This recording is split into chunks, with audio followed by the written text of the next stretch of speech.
I come across a lot of traders who says intraday trading is not for them. They are always tied up with their 9-to-5 job and they are always doing something else. It might be businesses, it might be spending time with their families. They always request for a strategy that doesn't require as much time to look at the charts. In this video, I'm going to share with you a strategy that leans more on the swing side and uses H4 and H1 time frame for you to get a market entry. Basically, H4 is basically to find or validate a trend, whereas the H1 is there to give you an entry pattern. All that you need to do is to do the exact steps that I'll show you right in this particular video. Without further ado, let's jump right into the lecture.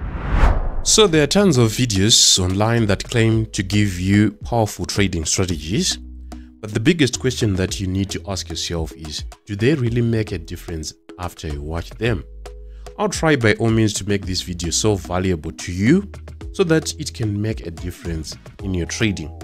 We'll talk about an H4 stroke H1 strategy that will be easy to understand, easy to get proper entries, tradable from the phone, has a 65 to 70% win rate in 50 trades sample. Let's jump right into the content. Alright, I'm going to assume a few things from your side so that we will be on the same page. I'm going to assume that you're not a beginner trader who needs to be taught how to put moving averages on your phone, calculate lot size for specific stop losses, market structure is provided.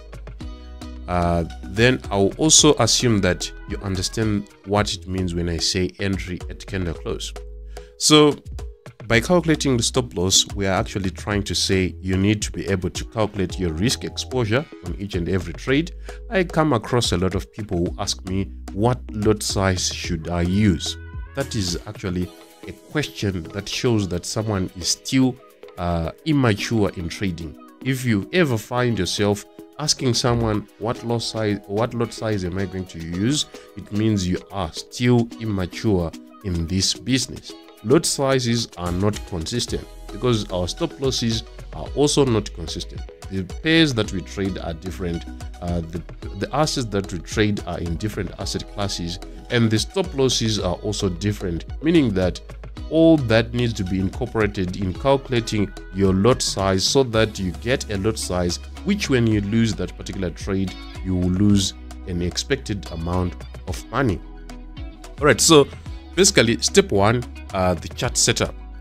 By chart setup, we are saying the chart color should be in this particular format. So the chart color can influence your psychology. I've always seen that when I give a trader a signal, or basically when a trader gets into the market, and if they see an opposite fast moving candle, if they are in a short trade, basically a sell, when they see green candles whilst they are in a sell, their psychology is affected. Why is that so? We call that the irrational color response. So whenever you are affected in that scenario, it will be better for you to actually make all your candles in one single color, whereby if you are in a sell, all of them are white, or all of them are red, or all of them are green, so that you actually hack your mindset. So the chart color that I use the gray that is on mobile, which is MT5, or even on TradingView, I use gray. On PC MetaTrader, I also use gray as my background color. So firstly, we need 4 EMAs, and these being 5, 13, 50, 200 EMA, and these will be creating the basis of trend on our time frame of observation, which is the H4 time frame. So as I said earlier on, that this strategy leans more on the swing side than on the intraday trading side. So this is for those who do not want to be in front of the charts all the time, or basically those who actually want to incorporate much more strategies in their bundle of strategies. We all know that the market is not the same each and every day. It poses different scenarios each and every day. So if you do not know how to navigate in other type of market scenarios, you are likely going to be waiting and waiting. And if you wait a lot, you're going to find that you start to force the entries. So waiting, of course, is good in trading, and it's one of the attributes that is required, but it is also detrimental if it is excessive.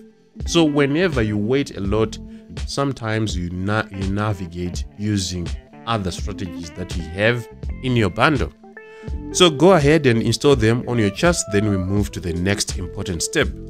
So trend validation is the next one. So on the H4 time frame, we need to see a 1350 EMA cross. This is the basic stuff, whereby we can see the 13 EMA crossing the 50 EMA on the H4 time frame. The next thing is we need to see a pullback of the market on the H4 time frame to the 50 EMA. When this happens, we assume that the market is giving us a reset, which is basically an H1 peak formation reset, or basically an H1 higher high or higher low in the trend. So that pullback to the 50 is the basis of where we want to make an entry, and confirmation is always done using what I just showed you in the previous video. So after that, we now need to see an MOW pattern on the H1 time frame following these confirmations that I'll give you. All right, so on pattern and confirmation, I'll need to actually jump with you over the charts so that I show you how it's done and what type of pattern and what do we need to look when a pattern has been presented.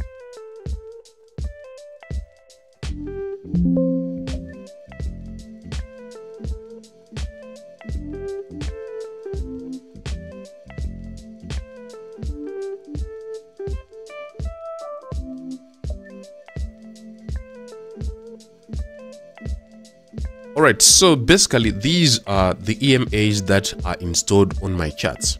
This is my signature chart setup. If you are my follower, you understand that this is how I trade, this is what I use, and this is how I actually make money from. So the first step is to be on the H4 time frame. When you are on your mobile, you need to leave your markets on the H4 time frame. What are we looking for on the H4 time frame?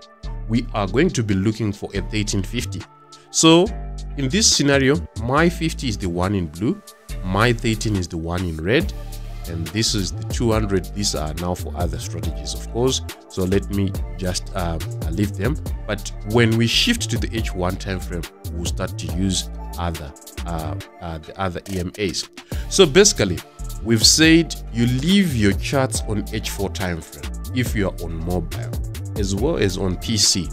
All that you are waiting for is to see a crossover of the red 13 and the blue 50 crossing over on this H4 time frame. So in this case, we can see there was a crossover.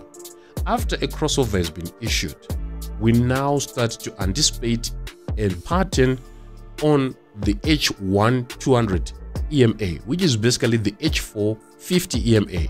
So when the market pulls back to the 50 on H4, if you see a candle retesting the 50 EMA, it's time to shift now to the H1 time frame. And when we shift to the H1 time frame, all that we now need is an M pattern. Like in this particular case, there was a crossover to the downside, so we now need an M pattern. The M pattern that we are looking for will be an M pattern that is a neckline at 50 EMA. So in this case, there was this leg one, then there was this 50 EMA retest, meaning this was the neckline of that particular M pattern. When we see first leg and retest of the 50 EMA, we now call the first leg our point of interest, right? So our point of interest has been marked. So in that scenario, it was something like this. First leg has been issued, and then after that, the market retested the 50, and then our point of interest in place. We now wait for retest of that point of interest. When the market checked in that particular point of interest, the next thing is now to confirm and make our entry. We talked about confirmation one, which was an entry, a shift candle retracement, then two, which was basically a bearish engulfing pattern, and then 3, which was a 13 EMA cross and close. If you actually need to understand much more about those entry confirmations, refer to the previous video on this particular channel. So in this case, we can see there was a bearish engulfing pattern, meaning that at the closure of this particular candlestick, that is where we were going to make an entry, and the market shifted beautifully.